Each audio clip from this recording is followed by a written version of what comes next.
Енді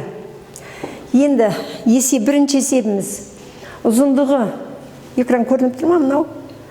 Ұзындығы 1,2 метр, ені 8 сантиметр, қалыңдығы 5 сантиметр болатын ағаш білеушенің массасын тап дейді.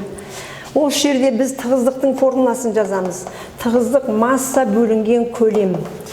Масса бөлінген көлем. Өлшем бірлігі килограмм бөлінген метр куб. Мына әріп оқылады, ро деп оқылады. Бұл тығыздықты береді. Тығыздық. Енді осыдан бізге массасын тап дейді. Массасын табу үшін тығыздық пен көлемді көбейтем. Тығыздық көбейтілген көлем. Бізге ағаш білеуше берілген. Мынандай ұзын ағаш білеуше берілген. Ағаш білеуше беріліпті. Осы ағаш білеушенің ұзындығын А деген әріппен белгілейік. 1,2 метр. Енін В деген әріппен белгілейік. 8 сантиметр. Қалыңдығын С деген әріппен белгілейік. 5 сантиметр. Біз математикадан осы білеушенің көлемін тауып аламыз. А, В, С. 1,2 метр. Сантиметрді метрге айландырам. Оның минус 2 дәрежесі. 1 метрда 100 сантиметр бар. 5 ені сантиметрді метрге айландырам. Минус 2 дәреже. 1,2-ні көбейттім. 5, 8, 44-ге көбейттім ба? 48 көбейтілген 10-ның минус 4 дәрежесі метр куб болады екен. Мұнда 5, 8, 40 болды. Мұна 0-ді мұнау 7.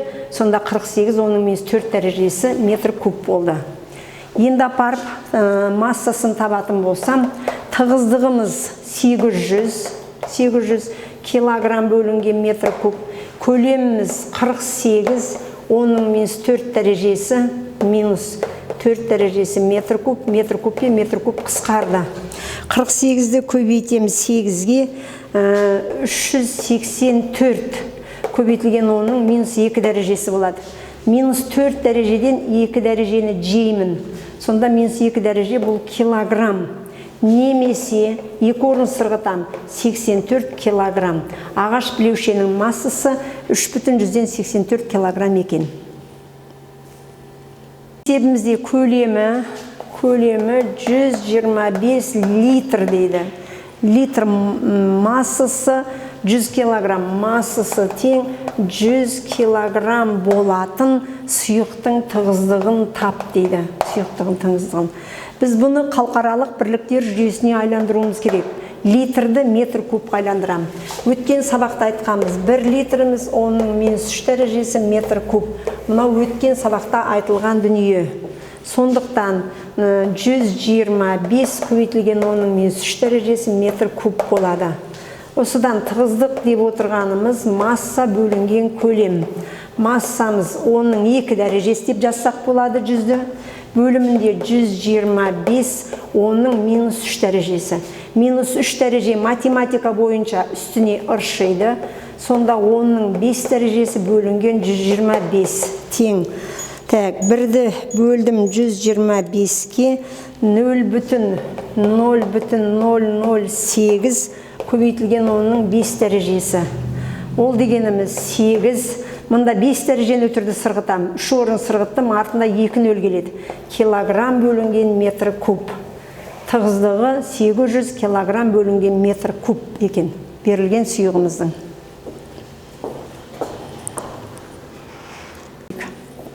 Бензин таситын машинаның цистернасының үштілігі 12 метр куб. 40 тонна бензинді тасу үшін қанша рет қатынау керек машина? Үштілігі деген көлем ғой, 12 метр куб. Мынау бензин таситын бір машинаның цистернасының көлемі. Бізге тасу керек 40 тонна бензин тасу керек. 40 тоннаны айландырам. 40 тоннада оның 3 дәрежесі килограмм. Қанша рез қатынау керек дейді. Бензиніміздің тығыздығы 710 килограмм бөлінген метр куб екен. Машина қанша рез қатынасып жасау керек.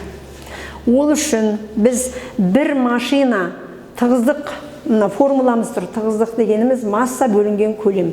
Осыдан бір машинаның таситын бензиннің массасын тауып алайын. Бір ғана машинаның 12 метр куб бензин қанша масса тұрады, қанша килограмм тұрады. Тығыздығымыз 710, көлеміміз 12. 771-ді көбейтейік 12-ге. 852. Артында бір нөлі бар, килограмм. Бір машина мынандай килограмм тасиды екен. Енді бізге 40 тоннаны тасу үшін осы бір машинеден қанша рет қатынасу керек. Машинаның санын тау үшін бүкіл таситын бензинімді бір машинаның таситын бензинына бөлдім.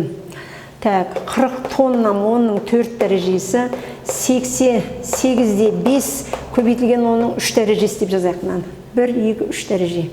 Сонда алымында 40 қалды, бөлімінде 8,5. Жоқ шамамен 40-ты бөлдім 8-де 5-ке.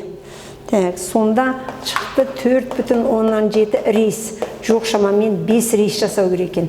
Машина 40 тонна бензинді тасу үшін 5 рейс жасау керек екен.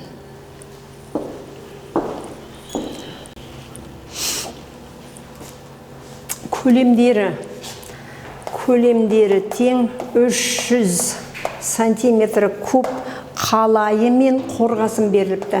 Біріншіміздің көлемі 300 сантиметр куб, екіншінің көлемі 100 сантиметр куб.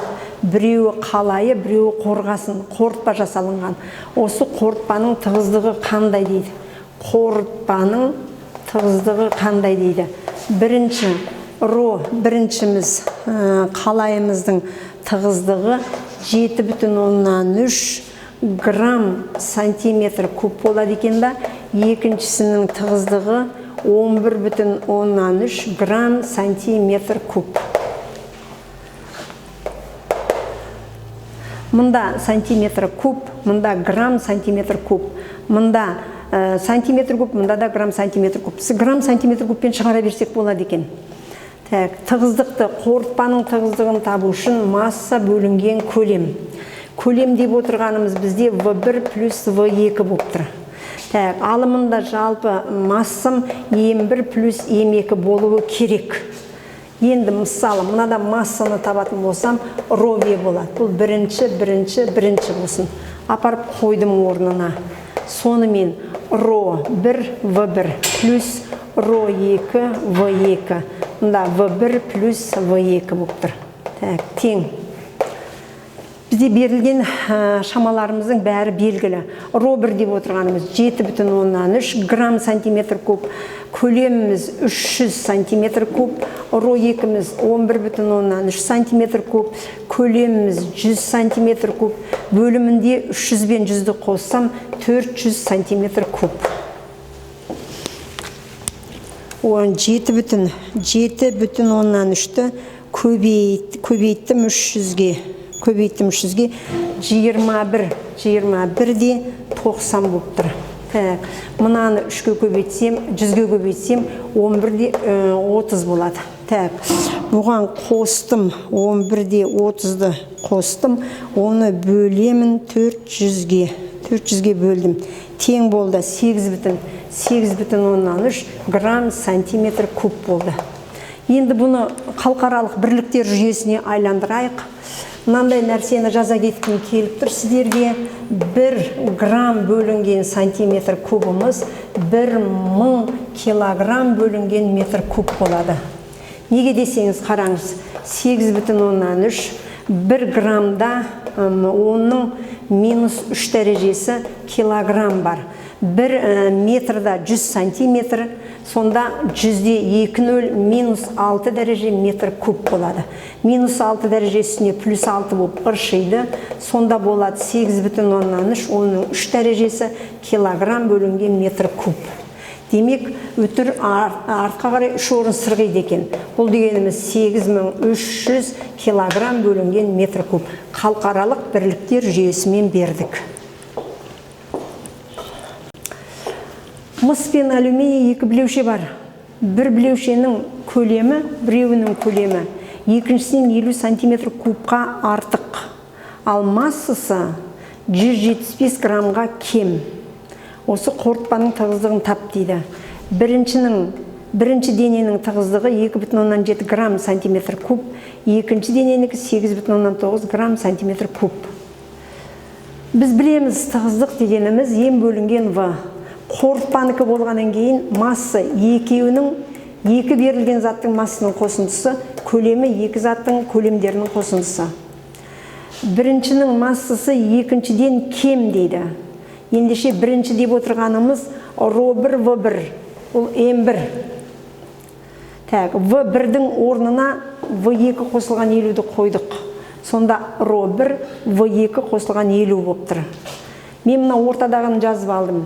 М2 минус 175 тең болып тұр. Р1-дің орнына 2,7. Көлем дегеніміз М2 бөлінген Р2 плюс 50. М2 минус 175 тең. Жақшаны ашып жібердім. 2,7 М2-ге көбейтілді Р2 плюс 2,7 50-ге көбейтілді. М2 минус 175 тең 2,7 М2 бөлінген Р2 8,9. Аларды көбейттім. Бір белгісіз қалды. Енді мүмкіндігіміз бар. М2 минус 175 тең 2,7-ні 8,9-ға бөлейік. 2,7-ні бөлдім 8,9-ға. 0,3 М2 плюс, мұны екеуін көбейттім. 5,35, 5 ойда 2 5 10 135. 5,35 ойына 2 5 10 13. Мұнау ұқсас мүшелерді біріктірем. Сонда 1,03 алсам 0,7 М2 шықпай ма? 1,1 теңгеден 30 теңге алдым, 70 теңге қалды. 135 қосылған 175.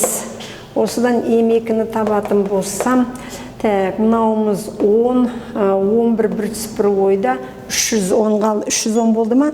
135-ке қостым 175-ті. 310. Оны бөлемін 0,7-ге. Тең болды. 0,7-ге бөлдім. 443 грамм. 443 грамм шықты. 310-ды бөлдік 0,7-ге. 443 грамм шықты М2-міз. Енді М2-міз бар. 443 грамм шықты. М1-міз 443 граммнан шегеріп тастаймын 175-ті. 443-тен аламын 175-ті алдым. 267 грамм М1-міз шықты. Болды мұнда. 267 қосылған 443. Енді В2-ні табуым керек. В2-ні өшірсем, наран өшірдім. Енді В2-ні тауып алайық. В2 деп отырғаным М2 бөлінген Р2. М2 деп отырғаным 443 грамм. Р2-міз 8,9. 443-ті бөлдік 8,9-ға. Тең 49-да 8 сантиметр куб қой бұл. Енді В1-ді тауып алайық мынадан. В1-ді табатын болсам, В2-ге қосамын 50-ді. Сонда 50-ді қоссам 99,8 сантиметр куб ба. Осыған қостым, 50-ді қостым, 99,8. Екеуін қоса салайық. 99,8-ге қостым, 49,8-ді қостым. 149,6 сантиметр куб. Енді бөлемін. Бөлдік. Сонда қанша шығады.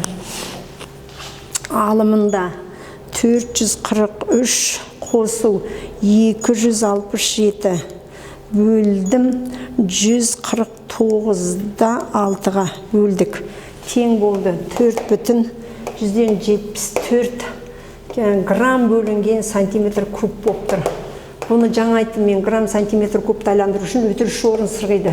474 артында нөлі бар, килограмм бөлінген метр куб. өтір 3 орын сырғада, 1 орын, 2 орын, 3 орын сырғада халықаралық бірліктер жүйесінде алдық. Мынаның тығыздығы 2,7, мынаның 8,9. Ортадағы тығыздық 2,7-ден үлкен, 8,9-дан кіші, 4,74. Қалайы және 100 грамм. Бірінші денеміз қалайы екен. 300 грамм. Екінші 100 грамм қорғасын беріліпті. 100 грамм қорғасын беріліпті. Қорытпаның тығыздығын табыңыз дейді. Бірінші қалайының тығыздығы 7,3 грамм сантиметр куб екен. Екінші қорғасының тығыздығы 11,3 грамм сантиметр куб. Қорытпаның тығыздығы керек. Қорытпаның тығыздығы ем бөлінген В. Ем1 плюс Ем2, В1 плюс В2. Көлемді тауып алсақ, мұнарадан ем бөлінген ро болады.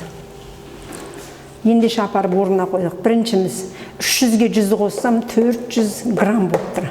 Мұнда 300 грамм бөлімінде 7,3 плюс мына жерде 100 грамм бөлімінде 11,3.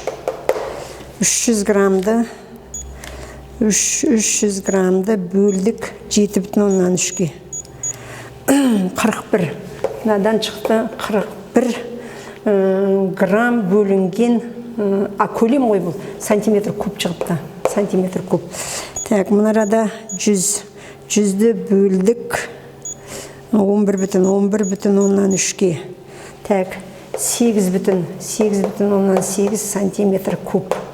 Так, мынау 400 грамм, 8,8-ді бөлсек 49,8 сантиметр куб. 400-ді бөлдік 49,8-ге бөлдім.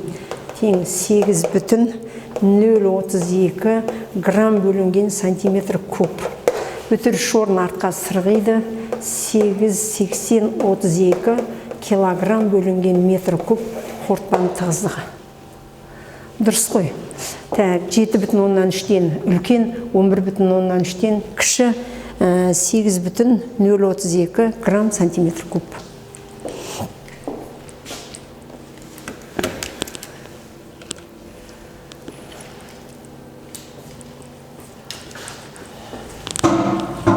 Шығарған кезде кішкене ол логикаға сәйкес келе ма, тіпті жоқтап алған кезде соған сәйкес бола ма, сондай нәрсені де ойлау керек. Келесі массасы 54 килограмм болатын мәрмәр тас дейді. Көлемі 2,02 метр куб екен. Тығыздығын табыңыз дейді. Тығыздықты табу үшін массаны көлемге бөлдік. 54-ті бөлдім 0,02-ге. 54 қой. 54-ті бөлдік 2,02-ге бөлдім. Так, болды 26,7 килограмм бөлінген метр куб болды. Анау килограмм, анау метр куб, килограмм, метр куб мәрмәр тастың тығыздығы болды.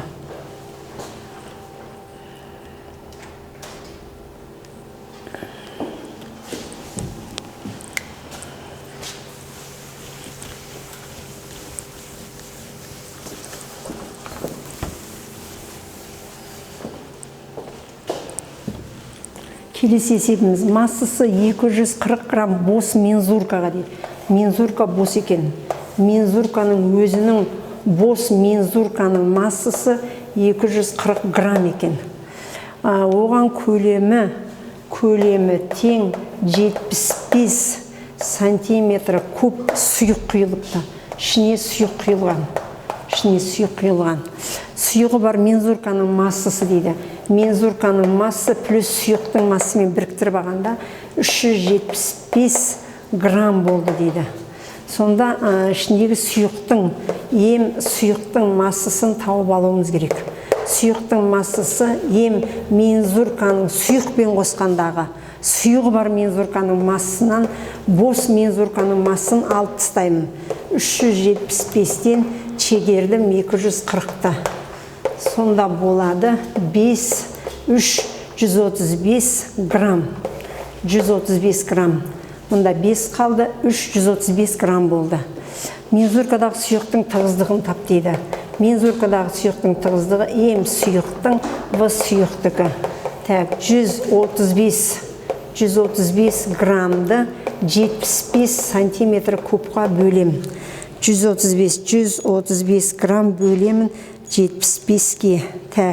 1,8 грамм сантиметр куб болды. Халықаралық бірліктер жүйесіне айландырсақ, өтір 3 орын сырғимын артқа қарай. Килограмм бөлінген метр куб. Өтір 3 орын сырғыса, грамм сантиметр кубым килограмм метр куб болады. Массасы 400 грамм білеуші. Өлшемі дейді, өлшемі. 20 көбейту 5 көбейту 2 сантиметр дейді. Бұл көлем ғой, көлем А көбейтілген В көбейтілген С болып тұр екен. Мынауымыз 10, сонда 200 сантиметр куб болып тұр екен. Заттың тығыздығы қандай дейді. Тығыздық деп отырғанымыз масса бөлінген көлем 400 граммды 200 сантиметр кубқа бөлдім. Сонда болады 2 грамм сантиметр куб, немесе 2000 килограмм бөлінген метр куб. Бұны тығыздықтар таблицасынан қарау керек. Бұл қандай зат дейді. Оны тығыздықтар таблицасынан қарасақ, тығыздығы 2000. Тығыздығы 2000 болатын қандай зат. Тығыздығы 2200 болса, тұз екен, сүйек екен, сүйек. Кәдімгі сүйек екен. Сүйек. Тығыздығы 2000 килограмм бөлінген метр куб болады екен. Қалыңдығы 400 метр, ені 1,5 метр жолға, қалыңдығы 1 сантиметр құм төсеу керек. Сонда төселетін құмның көлемі қанша екен? ЛАД болып тұр дәл қазір. 400, 1,5-ды 3 бөлінген 2 деп алайын. Көбейтілген 3 бөлінген 2. Сантиметріміз оның -2 дәрежесі. -2 дәреже құрыды, қысқарды. 2 қалды. Тең 6 метр куб жалпы құм төселуі керек. Осындағы масса ем тең ро көбейтілген В. Ро деп отырғанымыз 1,5 грамм сантиметр куб. Көлеміміз 6 метр куб. Мына метр куб, мына сантиметр куб болмайды. Мына жерде граммды сантиметр кубқа айландырам. Сонда өтір шорын сырғиды. Сонда мынау болады килограмм бөлінген метр куб. Енді дұрыс болды мінекей. Сонда 0, 5, 6, 30, 03 ойда 9. Осындай килограмм құм төселуі керек. 9000. Бізге 3 тонна құм төселу керек. 3 тонна құм төселу керек. 3 тоннан 3000 килограмм ғой. Бір мәшине 3000-нан тасығанда 9000 килограмм ұшақ мәшине тасымай ма? Сонда ем тең м нолевой көбейтілген н болып тұр. Осыдан ен рейстің санын табу үшін емді м нолевойға бөлдім. Мынауымыз бүкіл таситын құмымыз 9000 килограмм, 9 тонна. Ал бір мәшине 3 тонна құмды тасиды. Сонда 3 рейс жасау керек екен. Машина 3 рейс жасау керек.